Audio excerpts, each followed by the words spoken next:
Les Dominicains au Rwanda. Méditation du 27e vendredi du temps ordinaire, année A. Celui qui n'est pas avec moi est contre moi. Sœurs et frères, ces paroles de Jésus sont venues à la suite de la controverse sur l'autorité par laquelle il chassait les démons, comme il venait de le faire en délivrant cet homme que le démon avait rendu muet.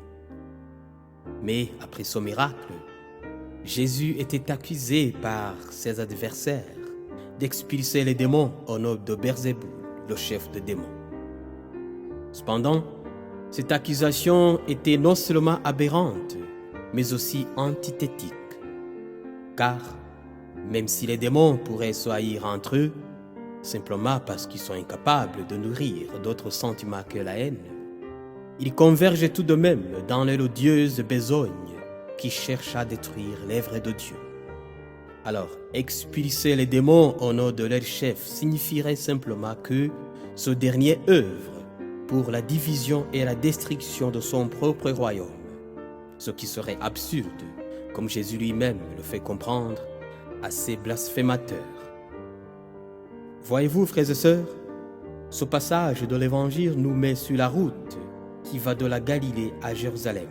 Et là, la victoire définitive du Christ sur le mal se laisse déjà entrevoir dans les miracles qui jalonnent le trajet vers la ville sainte. Et cette expulsion d'un démon ne fait pas exception.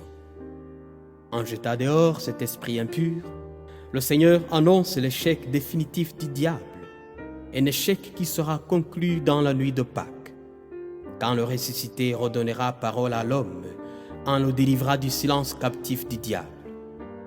En effet, l'être humain est naturellement un être de parole, un être appelé à s'exprimer et à se faire connaître par et dans la parole. De même que le Créateur s'est aussi fait connaître à travers sa parole de vie, le Verbe éternel. Voilà donc pourquoi une personne devient fondamentalement déshonorée et violée dans sa dignité lorsqu'il est privé de parole ou réduit au silence.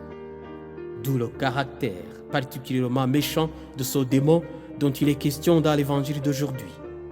Il y rend muet et réduit sa victime au silence. Et ce qui est plus inquiétant, frères et sœurs, c'est que nous pouvons aussi tomber sous l'emprise de ce genre de démon lorsque, par exemple, notre langue se bloque et refuse de dévoiler la vérité là où le mensonge fait violence.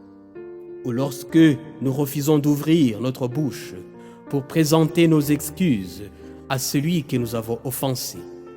Ou lorsque nous devenons incapables d'utiliser notre langue pour prononcer des paroles d'indulgence, de consolation, d'unité, de pardon et de réconciliation.